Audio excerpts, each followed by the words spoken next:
Mais uma vez, é um prazer aqui estar com vocês no webinar Danilo a respeito de desafios e propostas para a gestão de dados clínicos no Brasil. E hoje eu tenho o prazer aqui de estar com duas sumidades aqui da saúde e da família, né? Duas pessoas aqui a quem eu tenho grande apreço, porque são grandes experts no assunto, né? Já trabalharam em vários setores, tanto no público quanto no privado, conhecem bem o sistema de saúde, né? Já têm uma experiência e têm, como a gente brinca,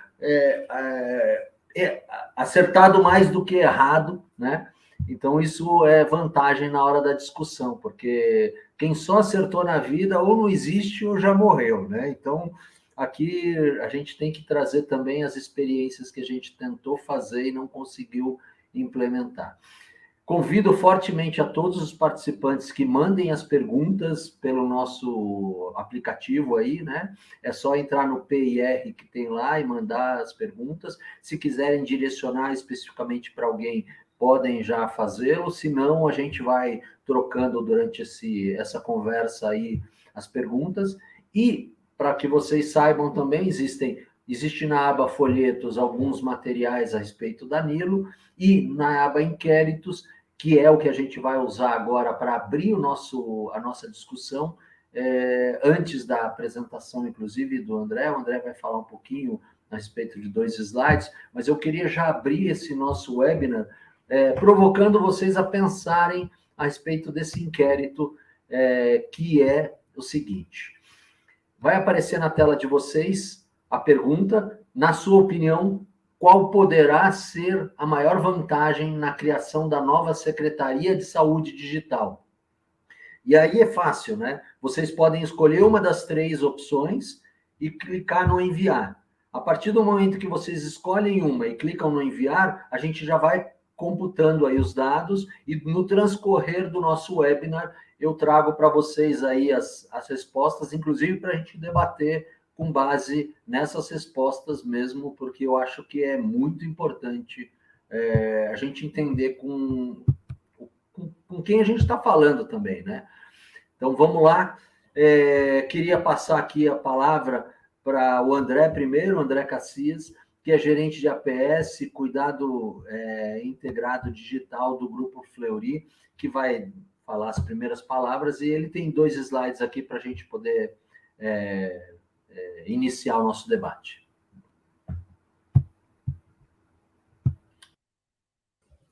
Obrigado, Cláudio. Prazer estar com você aqui, né? Discutindo um assunto que a gente já vem discutindo há 20 anos, mas recentemente a gente começou a clarear, né? E também é um super prazer estar com o Gus, né? Essa sumidade no Brasil aí também, essa pessoa que norteou muito todo o sistema de saúde, como é que a gente pensa desde remuneração até a estruturação do sistema. Na verdade, eu trouxe esses 2 slides se o assunto viesse à tona, mas já que a gente vai apresentar eles de início, acho que pode ser um bom pontapé inicial para a gente começar a conversar. Eu não sei, eu consigo projetar daqui ou isso é projetado? A Adriana vai colocar para você agora. Perfeito. Então, aí. Bom, então, o primeiro slide, pode passar. Nesse slide aqui, eu coloco um pouquinho do que a gente já considera estratégia há muito tempo, mas o que agora começou a acontecer de fato, né? O que a gente já está conseguindo botar em prática. Quando a gente olhava para a gestão populacional, gestão de pessoas, o cuidado em si, isso ninguém faz sem dados, né? Sem poder olhar se essa pessoa está em risco ou não, se essa pessoa precisa de maior intensidade de cuidado ou não. E a gente dividiu aqui, é uma maneira clássica de olhar para a saúde suplementar, em algumas 4 caixinhas aqui de dados que a gente fica olhando. Primeiro é o dados de utilização. Esse, classicamente, as operadoras têm muito disso, né? Eles conseguem ver se a pessoa usou ou não. Daí, se usou 3 vezes hemoglobina glicada, a gente começa a dizer, deve ser diabético, né? Então, são dados que apontam para um hiperuso, para um excesso, ou realmente para uma pessoa que está enferma, né? São dados que apontam para uma situação de risco. A segunda caixinha que eu coloquei são dados do prontuário, que cada vez isso foi se estruturando, né? A gente ainda pegou muito prontuário de papel, né, na minha faculdade, depois isso foi se transformando em dados melhores e cada vez mais a gente está conseguindo dados pontuais. E dados de prontuário de saúde passional também, que tem sido muito interessante unir esses dados. A terceira caixinha ali, e calma que eu não vou ler todas as caixinhas, mas essas 4 cinzas iniciais são importantes. Ela fala ali sobre dados de saúde em si, que não de prontuário, que são dados de exames, né? E aí o privilégio de estar dentro de um laboratório onde tem muito dado de exame começa a olhar para uma população em um momento muito importante, antes do hospital, saber que aquela pessoa é diabética, ou tem uma hérnia extrusa, ou que está com uma síndrome metabólica, enfim, isso é importante. E aí, por último, os dados do hospital, que também são importantes, mas aí aí o sinistro, a doença já aconteceu. Isso tudo cria um data lake, um banco, né? Isso tudo, a gente está começando a aprender a aplicar a predição, e aí depois a gente pode falar um pouquinho sobre predição, inteligência artificial, e também regras, né? A gente pode falar sobre isso, que nem tudo a predição pega, tem alguns exemplos que eu posso dar. E aí, enfim, a gente faz um plano, quer dizer, a gente prepara o que essa pessoa precisa, expõe através de algum relacionamento com a pessoa, antigamente a gente achava que o telefone resolvia, depois o aplicativo ia resolver, né? Agora a gente aprendeu que o artista tem que estar onde é que o povo está, né? Então a gente está lá com o WhatsApp e faz uma jornadinha digital. Então eu paro por aqui, depois a gente pode explorar mais a jornada, Cláudio, mas e depois também como que essa jornada digital pode se interagir com o mundo presencial, né? Só para a gente ter uma ideia do que a gente imaginou lá atrás e agora está conseguindo botar em prática de um perfil de dados para você poder cuidar de uma certa população. E eu Mas acho que já você, pode parar de você trazer aqui, a já, gente volta se for o caso. não, você já trouxe vários insumos aqui para a gente jogar para o nosso oráculo aqui e pedir para o nosso oráculo desmembrar essa salada, né? Porque assim, o que você traz aí de informações é aquilo que realmente a gente precisa capturar, tem condições de capturar e que de uma forma estruturada elevam bastante o sarrafo, né, a barra, para que a gente possa ter um nível de gestão de saúde um pouco mais consistente, né? Durante muito tempo a gente não tinha nem ferramentas para fazer isso. Hoje o arsenal de ferramentas evoluiu bastante, a condição da gente fazer tudo isso é muito maior, e eu queria agregar tudo isso que você falou com o inquérito que a gente soltou, né? Duas respostas, de certa forma, brilharam aqui nessa nossa primeira pergunta, que, na sua opinião, qual poderá ser a maior vantagem na criação da nova secretaria? A melhor regulação para inovação e tecnologias com funcionalidades diversas, que você tocou no assunto, e a evolução de programas como a Rede Nacional de Dados em Saúde. E por que a gente trouxe esse inquérito para consolidar com aquilo que você falou? Porque quando a gente pensa em saúde, não dá para fazer aquela divisão de saúde pública e privada, que a gente tende a fazer no nosso dia a dia, dado o sistema que a gente tiver, né? A gente precisa colocar todos os dados no mesmo arsenal, porque as pessoas aqui, por exemplo, no Brasil, são vacinadas pelo setor de saúde público. Então, se a gente tirar o setor de saúde público e os dados do setor de saúde público como fonte de informação para toda a gestão de saúde, a gente vai ficar com um olhar meio míope, né? Um olhar meio segmentado. Como é que você vê tudo isso e essa resposta aí, Gusso, por favor? Oi, vou tirar o microfone aqui. Bom, primeiro agradecer o convite, né? E também uma satisfação estar com. Eu já encontro o André Cacias regularmente há muitos anos e a gente sempre troca muita informação, ele sempre traz novidades e também está um prazer estar aqui com você, tá? Falando a Lilo, que é uma empresa extremamente dedicada ao futuro, então é sempre bom a gente falar. Bom, é engraçado isso, né? Porque o Cassias colocou ali dados de utilização, dados de saúde prontuário, dados de saúde laboratório e de hospitais. E quando vocês lançaram essa pergunta, e agora você falou dos dados de vacinação, etc., a primeira pergunta que eu faço para mim mesmo há algum tempo é o que são dados clínicos, né? Porque as pessoas falam muito de CID, enfim, e eu tive algumas experiências que a gente conseguiu fazer análise bastante, e não só análise de dados, mas fornecer dados para os prestadores a partir de dados de utilização.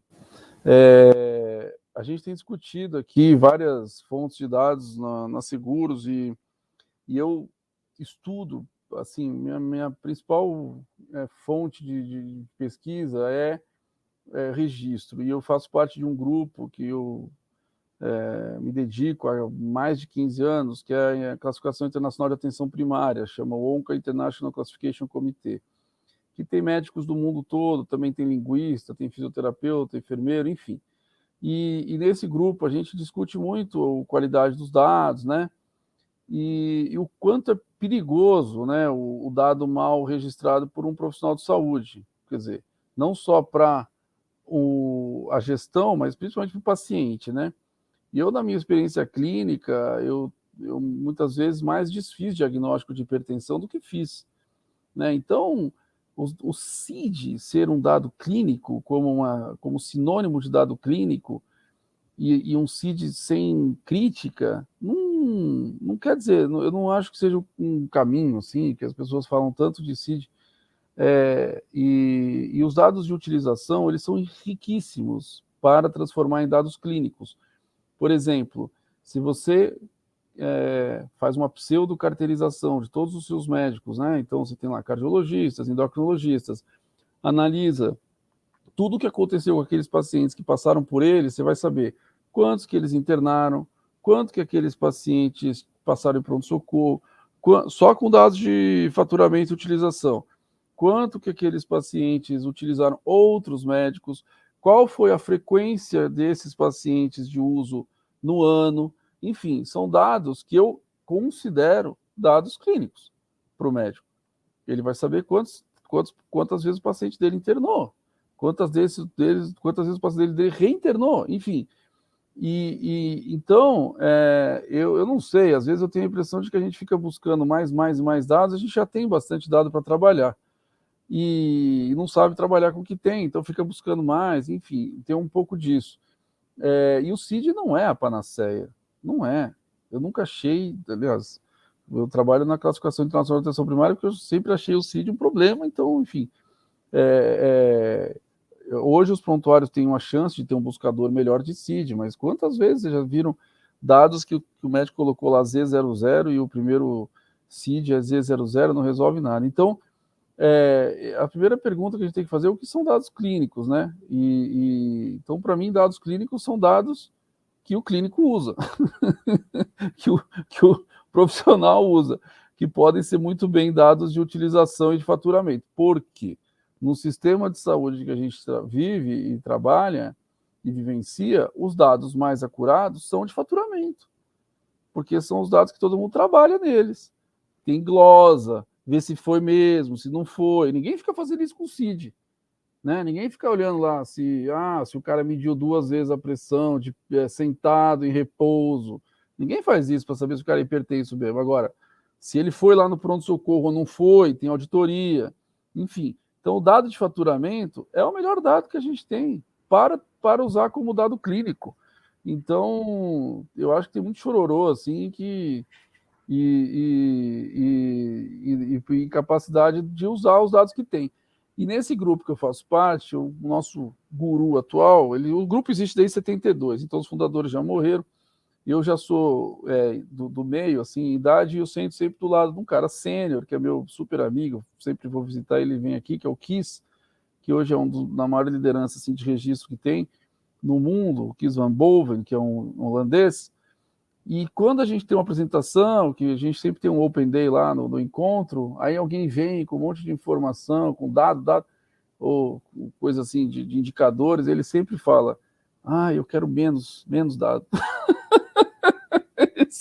Toda vez que eu sento ele fala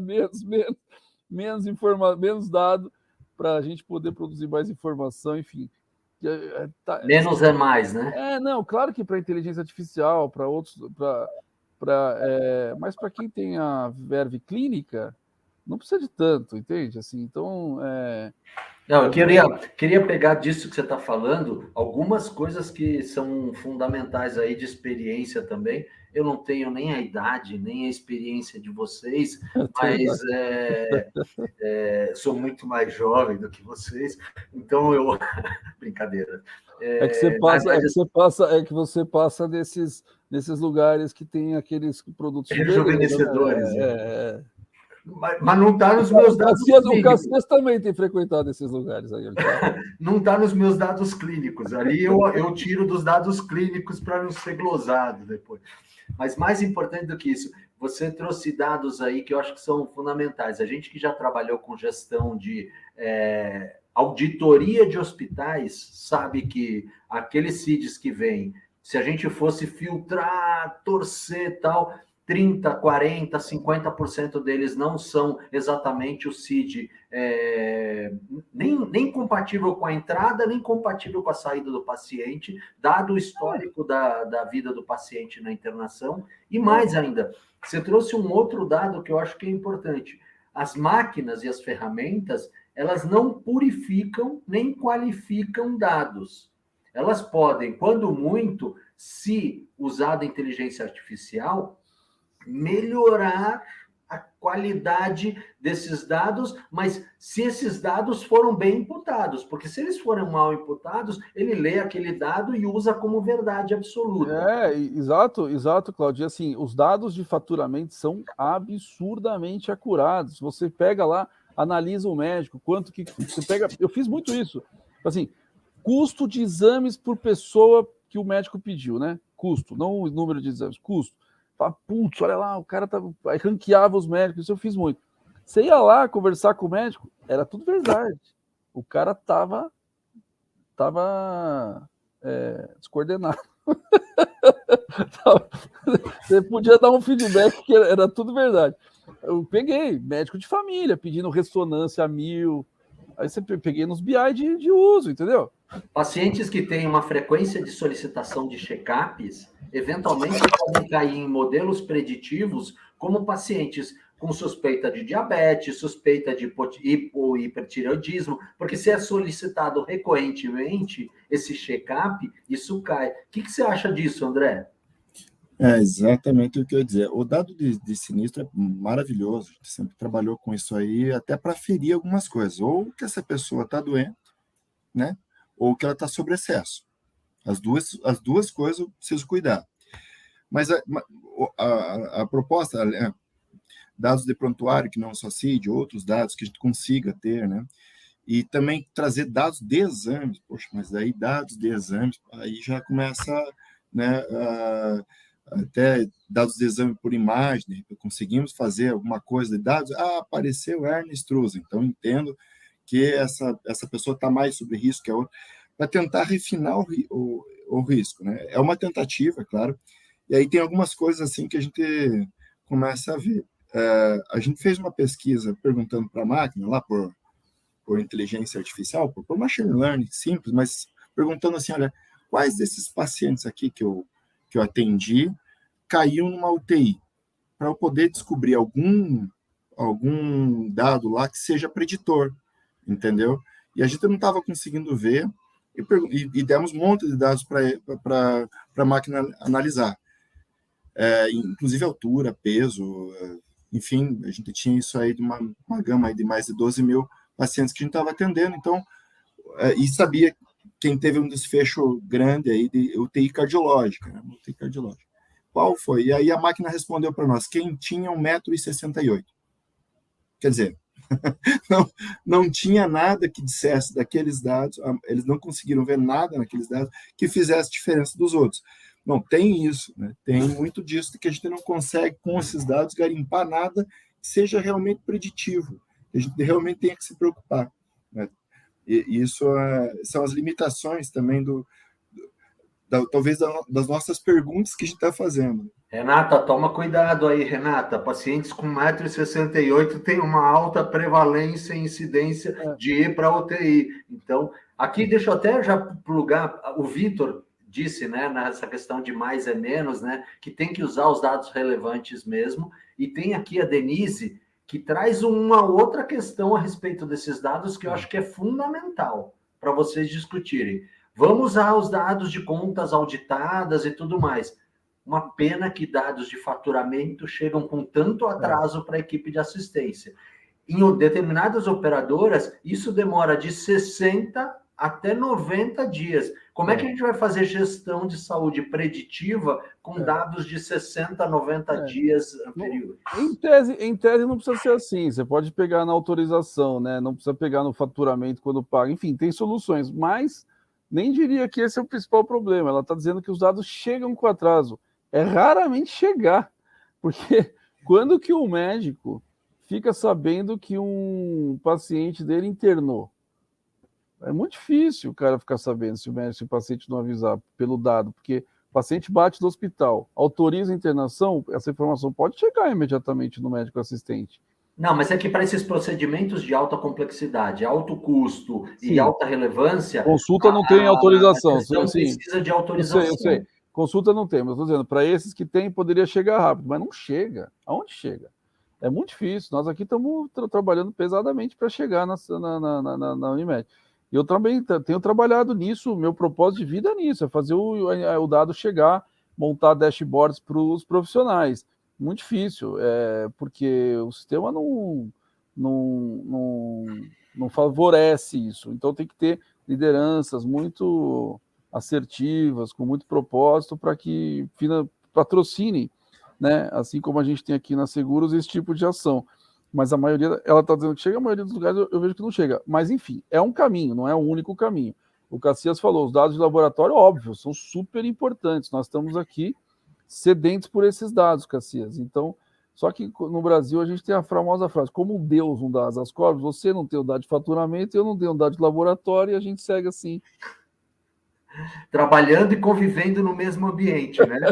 Porém, com dados fragmentados, cada um olhando o elefante sobre um aspecto, né? Mas quem sabe até o final da reunião o Cassias se sensibiliza e coloca um tubo assim entre o Fleury e a Seguros Unimed e fornece todos os dados respeitando a LGPD. Fica lançado aí o desafio que até o final do nosso webinar a gente vai encontrar uma solução. Deixa eu aproveitar aqui que vocês trouxeram esse tema.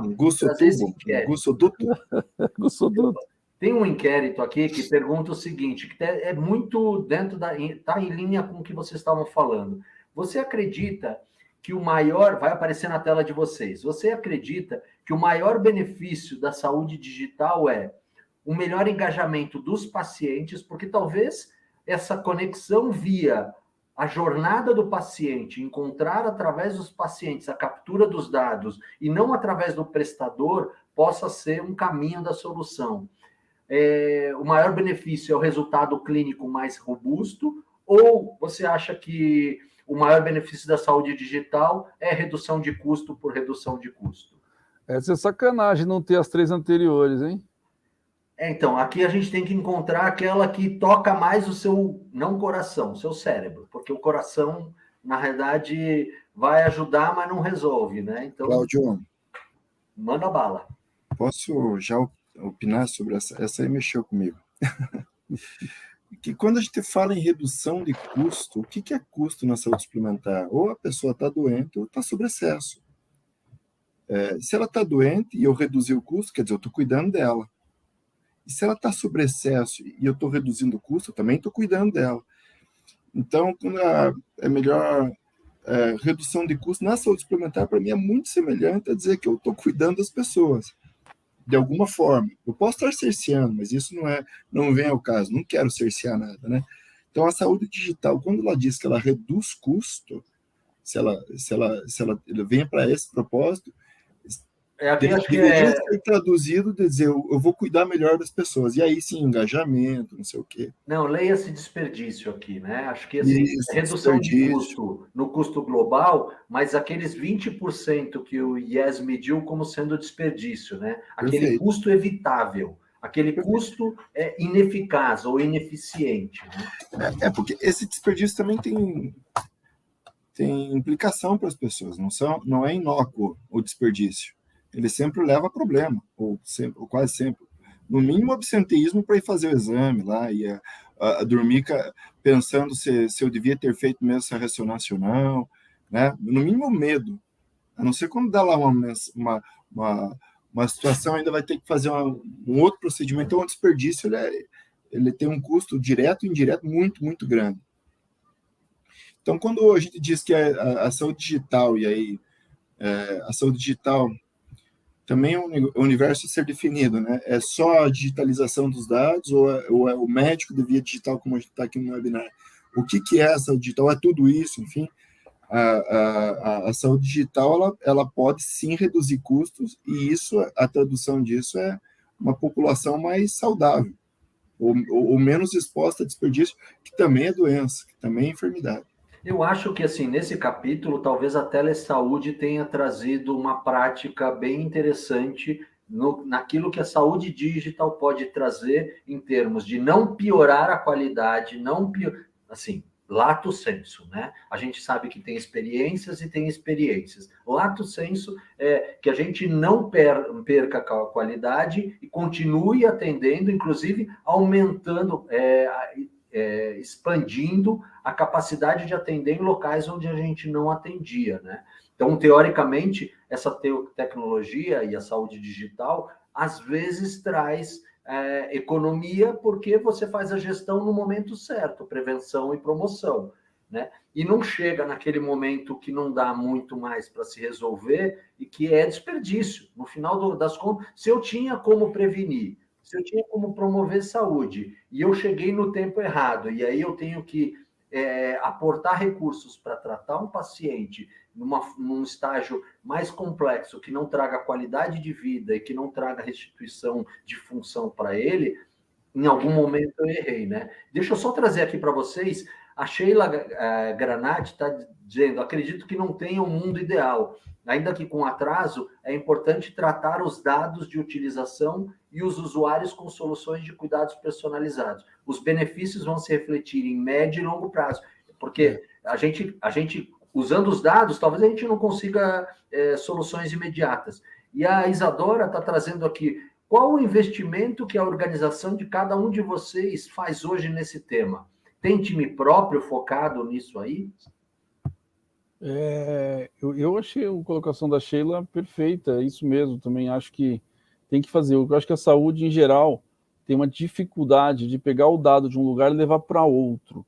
Então, o dado está num lugar e tem outras pessoas que podem consumir esse dado, e a gente tem essa dificuldade, porque o médico, a enfermeira não vai entrar no sistema de faturamento de uma operadora, não vai entrar no sistema de exames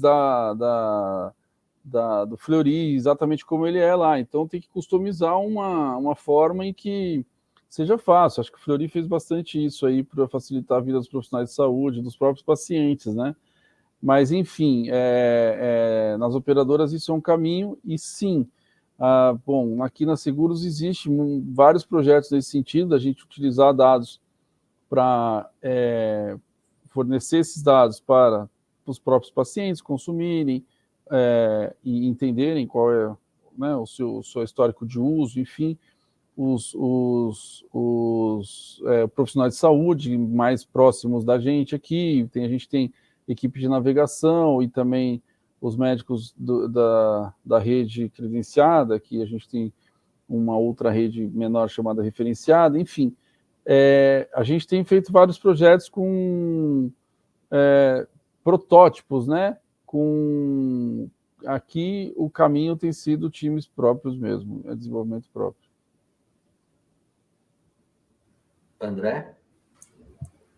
Oi, Cláudio. Eu tenho um slidezinho sobre isso, assim, um braço, não sei se é isso, é o próximo slide.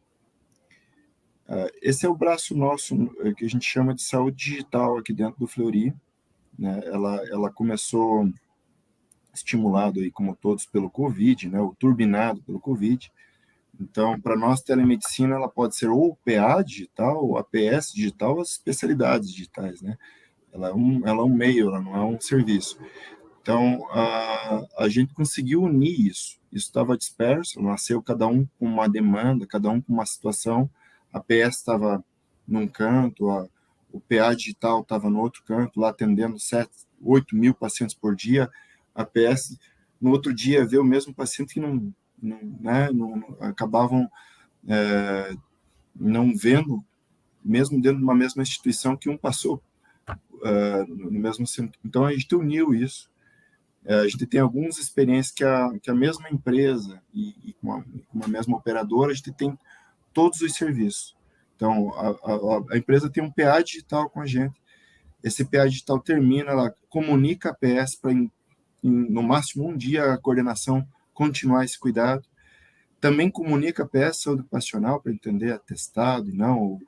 E também aí é uma gestão que a gente chama de gestão de internados, que é um grupo de médicos que visitam hospitais. A gente tem esse serviço pela dificuldade de obter dados do hospital, então a gente tem lá um grupo de pessoas que visitam. Mas visita para quê? Para auditoria? Não. A gente visita pela ótica do cuidado mesmo, para entender se teve lá uma alergia, se tem lá a glicose alterou por causa do corticoide, então já prepara essa alta. Você pode ir de alta, uma alta para home care, para atenção primária, enfim. Então a gente criou isso aí e todo mundo está falando a mesma língua. Para isso, para nós, foi muito mais fácil plugar startups aí, né? A gente tem lá, na verdade são 4 times, são 2 times bem robustos, e são bem mais que squads. Um olha para os produtos em si e a integração deles, que uma empresa sem um desenvolvimento tecnológico não existe hoje, né? Então a gente tem lá um time que olha para isso e outro é o nosso Health Analytics, que aglutina tudo isso. Então, nenhum prontuário nosso da Dash, quem traz o Dash é a aglutinação de todos esses dados, né? com ID único, né? Santo ID único, santo localizador da mesma pessoa em vários serviços, e entrega isso aí para o Gusso lá, no que a gente chama de portal empresa, no caso do Gusso, portal operadora. Mas para isso a gente teve que unir várias startups. Uma faz a comunicação com o WhatsApp e a programação do cuidado, a outra é a própria telesaúde, e teve que ser robusta pelo volume. Enfim, o prontuário também são prontuários que a gente aprendeu a integrar e tal. Então a gente conseguiu criar isso aí. E agora o nosso próximo passo é integrar outros serviços da própria Fleury, né? O Fleury é gigante, então tem lá ortopedia, tem a parte do oftalmologia que recentemente comprou, o próprio check-up, né? Que acaba sendo às vezes um exame que depois continua. Numa empresa a gente tem o check-up e tem a atenção primária, e aí a pessoa tem que saber que passou, quais exames que fizeram e dali dar continuidade. Então, a gente está nesse momento de integração dos dados aqui dentro. E aí eu trago, então, bom saber das experiências de vocês, qual seria, teoricamente, o maior desafio, né, da digitalização, que é o próximo inquérito, né? Qual seria o maior desafio da digitalização da saúde? Pelo que vocês falaram aí, a segunda, né? Dados residem em sistemas diferentes, precisam se integrar, né? Para que eles possam conversar e aí transformar o que é dado em informação e o que é informação em conhecimento. Ou o setor de saúde é altamente regulado, o que impede, dificulta, barra essa transação de dados e informações, né? Tem muita gente falando aí da LGPD como sendo um entrave. Eu, pessoalmente, não vejo nenhum problema com a LGPD, muito pelo contrário. Quem é ético, quem faz direito, já está dentro da LGPD, já nasceu dentro da LGPD. E a sincronização entre as necessidades de pacientes, equipes de cuidado e operador, que é falar a língua de cada um deles, para que eles se entendam nesse sistema de saúde, né? Então, coloquem aí, acho que isso pode ser um caminho da nossa próxima pergunta. Qual é o maior desafio para a gente fazer acontecer isso que vocês estão falando? Lúcio? Bom, vamos lá. Eu acho também, de novo, que, pegando o gancho dessa pergunta, teria algumas respostas, né? Acho que, assim, a questão de ter diferentes interesses, né? Assim, os diferentes prestadores, cada, vamos dizer, player do mercado tem uma visão, é um empecilho, é uma barreira real, né? Assim, enfim, todo mundo quer ter os dados para si, para fazer predição, não sei o quê, e aí a gente não consegue ter um banco de dados um pouco mais tridimensional, né, vamos dizer assim, e que no final das contas nem precisa ser para fazer predição, é do paciente, né, assim, para mostrar para o paciente no mesmo lugar os CIDs, as utilizações e os resultados de exames. Como é que faz isso? É muito difícil, né? Só para o paciente, vamos dizer que o paciente tenha direito de ver esses dados no mesmo lugar, ou pelo menos a gente poderia facilitar a vida dele. É muito difícil, porque, como a gente estava falando, a gente não tem os dados no mesmo lugar e essa é uma questão. Mas também os sistemas têm muito legado, né? Então, mesmo quando a gente tem o dado para a gente mostrar em outro lugar, como eu estava falando, é uma operação, às vezes, bem mais complexa do que a gente imagina, né? Essa parte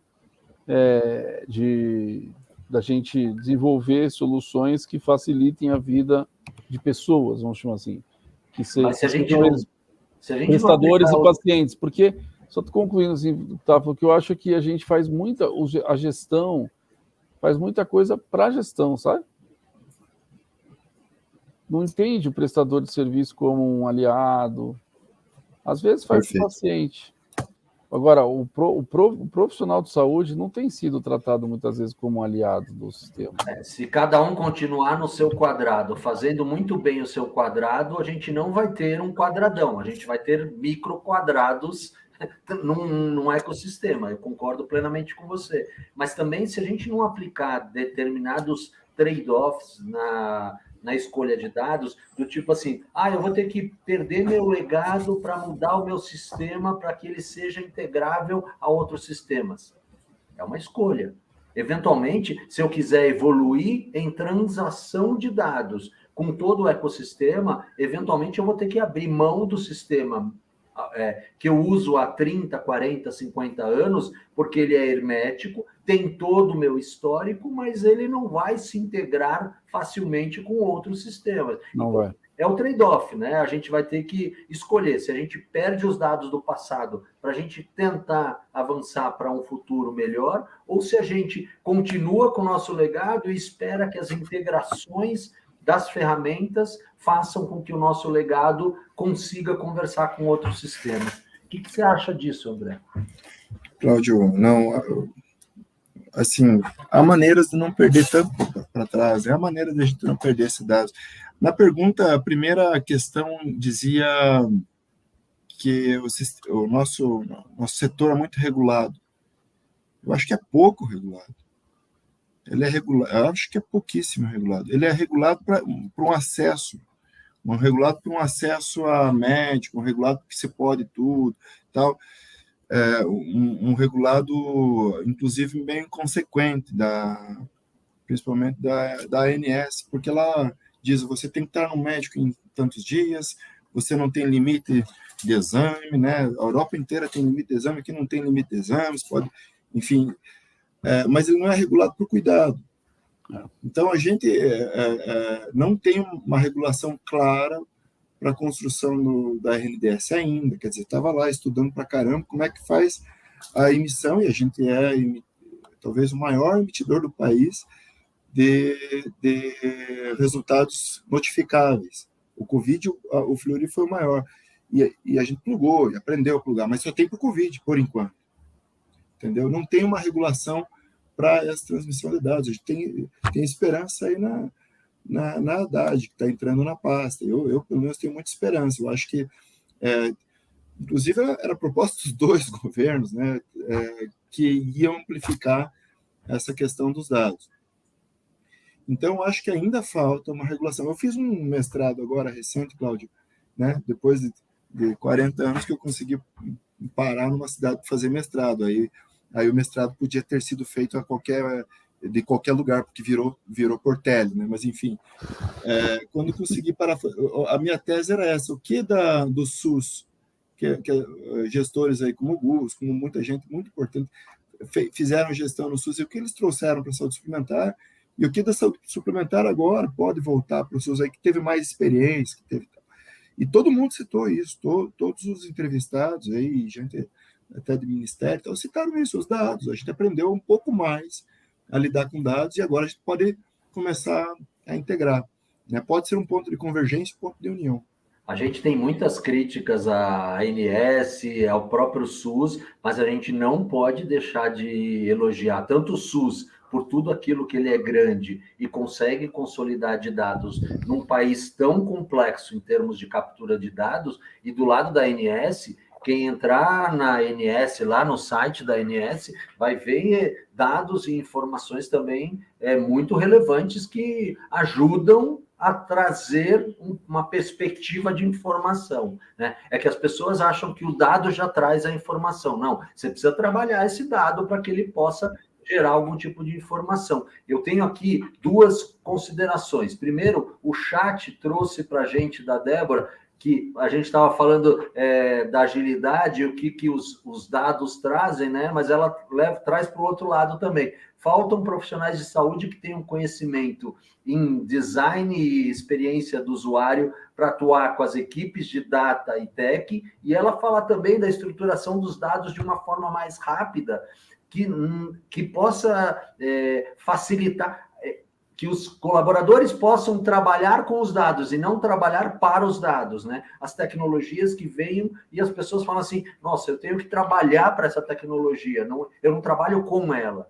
E do outro lado, acho que uma pergunta bem relevante que deixa eu pegar aqui, o Jefferson trouxe. Primeiramente, parabéns pelo webinar. Para que o potencial se traduza em transformação, acredito que a Secretaria Nacional de Saúde Digital ou centros que estão na cadeia como fonte de remuneração não devam se restringir à compilação e gerenciamento de comorbidades da população, e sim colocar no horizonte a mensuração de melhores experiências de desfechos clínicos. E aí ele direciona perguntas.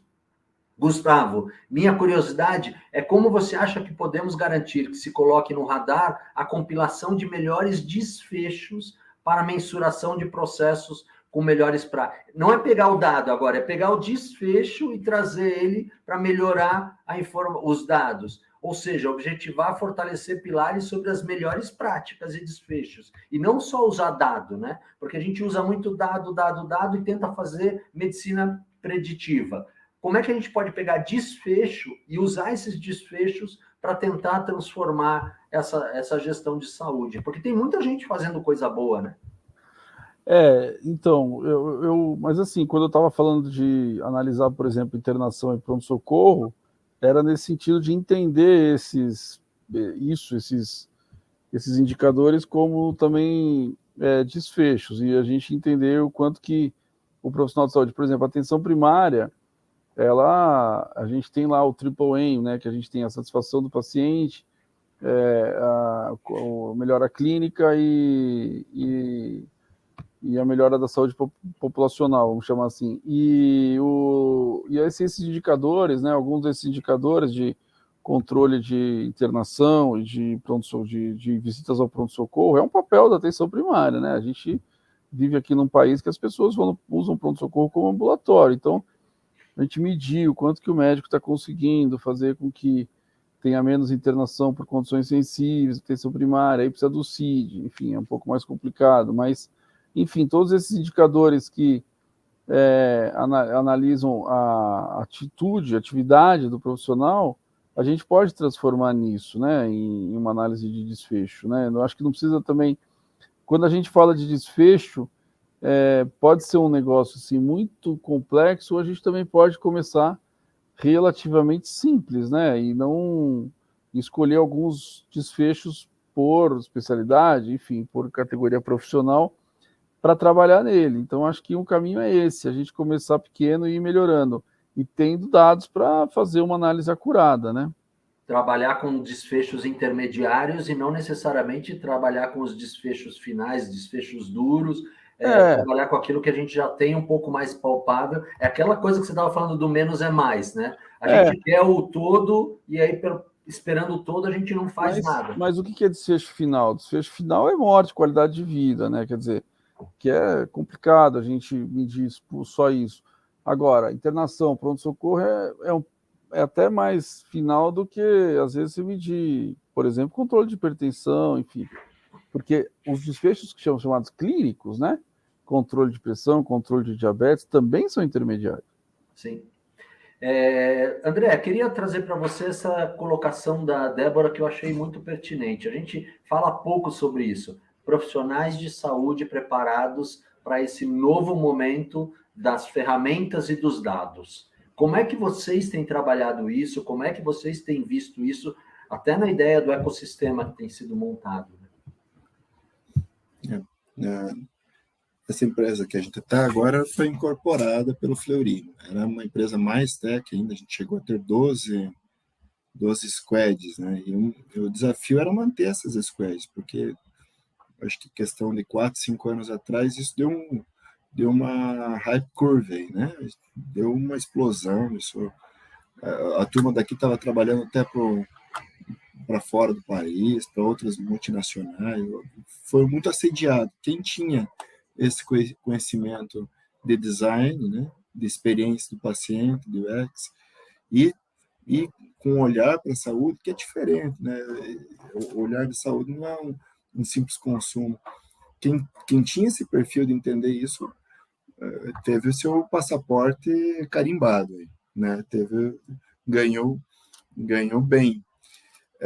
Hoje, eu acho que acalmou um pouco o mercado, né? A gente tem visto que diminuiu um pouquinho a euforia e está começando a ter algumas entregas mais consistentes. Eu acho que a equipe está começando a aprender mais, assim.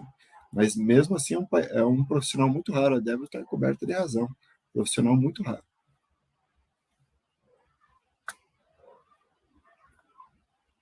Eu não sei se precisa de ser design ou UX. O que a gente, acho que o Cassias também, a gente, na minha vida profissional, a gente acaba sendo, eu sou um demandante de TI, né? Então eu aprendi a demandar. Hoje eu assim, considero que eu sei o que eu preciso demandar e tenho trabalhado cada vez mais perto das squads, como o Cassias falou, para a gente ir fazendo junto, né? Então, o que eu sinto é que a atenção primária, a formação em atenção primária, dá muito para a gente.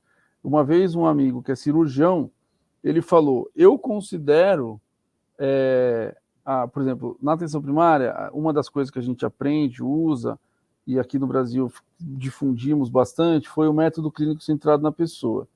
O método clínico centrado na pessoa é uma, vamos dizer, uma ferramenta, uma sistematização feita pelos canadenses de como a gente deve conduzir não só a consulta, mas a relação com os pacientes, etc. e tal. Então, esse tipo de coisa faz a gente ser, entre aspas, os médicos de família, UX, no sentido amplo da palavra. Isso foi o cirurgião que me disse, que a nossa formação é uma formação, como a gente faz tudo muito centrado para a pessoa, como forma de atuação inerente à especialidade, à medicina de família, faz com que a gente tenha essa vantagem. Claro que não é todo mundo que vai trabalhar na gestão, que vai demandar da TI, etc. e tal, precisa de um aprendizado aí. Mas é bastante... o lugar que a gente atua na atenção primária, que a gente treina, que a gente estuda, é muito propício a isso, porque a gente tem uma visão tridimensional do sistema de saúde, né? Mas é que na atenção primária, teoricamente, os profissionais já foram formados para poder ter essa visão de atenção primária. Exato. Agora, com as novas tecnologias, talvez eles não estejam preparados, né? Minha geração não estava preparada, então, de certa forma... Mas vamos lá, vamos avançar aqui na questão. O Lucas traz aqui, partindo da premissa que nossa capacidade preditiva ainda é baixa, considerando nossa ignorância da maior parte das cadeias causais, como fazer predição utilizando os dados disponíveis sem cair em disease mongering, que eu fui ver é a apologia da doença, tá? Como sem fazer essa apologia da doença aí, de uma forma focada na doença, até porque planos de saúde deveriam promover saúde, né? E não focar na doença. Olha, isso aí é um tema super... Temos quantos minutos? Porque disease mongering é uma área que eu também estudei bastante. O livro original, que é da Lynn Payer, que é uma jornalista, até hoje eu estava comentando esse livro aqui, e é um termo difícil mesmo de traduzir. Uma vez eu estava dando uma aula, estava num congresso, e tinha gente que era professor de inglês e não conhecia o termo monger, que, pelo que eu entendi, depois de pesquisar muito, é uma tradução do tipo comércio de algo ruim, quase que um tráfico, né? E então por isso que chama comércio de doenças, né? E então aí a tradução que a gente ficou no Brasil é mercantilização da doença. E é muito difícil, porque na verdade é uma forma de estruturar. A gente, hoje em dia, a sociedade produtiza tudo, né? Tudo é produto. Então, o que aconteceu pela teoria da Lynn Payer, que depois teve um livro que é quase uma continuação, que é do Ray Moynihan, que é um australiano, chama Selling Sickness. Então, esses dois livros, eles tratam disso, da mercantilização da doença. Eles defendem a hipótese, a teoria de que, com o aperto da regulamentação, da propaganda de medicação em inúmeros países, inclusive o Brasil, não pode ter propaganda de alguns remédios na televisão, enfim, só dos que a gente chama de over-the-counter, né, de pirona, paracetamol, mas... Então, o que a indústria farmacêutica fez foi transformar as doenças em produtos. Então, o Novembro Azul, na verdade, é a divulgação de um produto que é o câncer de próstata, segundo a hipótese e a teoria desses autores. E aí, então, eles estariam vendendo os remédios e o tratamento e toda a cadeia produtiva através de um produto chamado câncer de próstata, câncer de mama e assim por diante. Então, é muito complicado a gente abordar a saúde, a prevenção de doenças, sem cair nisso, se a gente seguir essa linha de atuação, que tem uma outra base conceitual muito, muito interessante, que é a do Jeffrey Rose, que é a confusão entre estratégia populacional e estratégia individual. As estratégias populacionais devem ser para populações saudáveis, devem focar em populações saudáveis, e aí elas têm que ter toda a estratégia. A estratégia individual foca em populações doentes ou com risco. Então, quando a gente começa a confundir a estratégia populacional com a estratégia individual, a gente cai nesse risco aí de promover a doença e não a saúde, e, mais do que isso, fazer com que as pessoas que não tinham medo de doença comecem a viver apavoradas. Se eu posso contribuir com o Lucas também, acho perfeita a resposta do Lúcio aí. Mas também tem uma outra coisa que a gente precisa pensar, que talvez tu não comentou no começo desse webinar, Cláudio, que é para que dado? O que a gente quer com o dado? Quem quer o dado? Né? Será que a gente quer realmente a melhor saúde das pessoas, ou quero tirar ele do meu plano? Não, claro que aqui é proibido fazer isso, mas a empresa quer esse dado para ver quem produz mais, enfim, qual que são todas as nuances desse dado. Se a gente consegue trazer esse dado para uma predição de risco, e agora eu sei que esse cara aqui tem mais chance de fazer cirurgia de coluna do que esse outro, o que eu faço com isso? Se a gente tem isso na ótica do cuidado, a gente entrega lá, como o Augusto vinha dizendo, lá para o médico, a gente sai de uma estratégia populacional e consegue ir personalizando esse dado, que é entregue lá na ponta, para aquele médico dizer, vem cá, cara, pelo jeito que a carruagem está indo aí, você vai ter um problema de coluna. Então, se entrega esse dado com cuidado. E pode ter vindo de uma predição, pode ter vindo lá do exame, pode ter vindo de vários, e que poderia ter se perdido esse exame se isso não fosse valorado com ferramenta e levado para a pessoa lá, pelo WhatsApp, enfim, o caminho de ser dado, quando chega na pessoa, ele tem que chegar com a ótica do cuidado. E pode, sim, como já falei, pensar em reduzir custos. Não é esse o problema, né? Mas entregar isso aí não na ótica de fomentar essa indústria.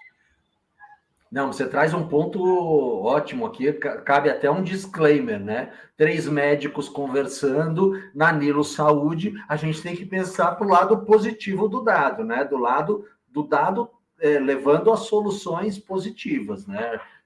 Mas você está certíssimo, né? Qual é o objetivo de quem produziu, comprou, usou ou vai negociar esse dado, também cabe nessa discussão. Eu queria finalizar agora, a gente tem os 5 minutos finais, jogando a pergunta da Karina e olhando sobre o olhar do futuro para que vocês respondam e já deem as considerações finais. A Karina traz aqui o seguinte: como usar os canais digitais para promoção de atividade física? Acredito que a prática seja indispensável na promoção de saúde na PS e contribuir na diminuição de comorbidade do paciente. Óbvio, todo mundo sabe, atividade física, alimentação saudável e consciência sanitária, 3 pilares da saúde, a gente tem que ter.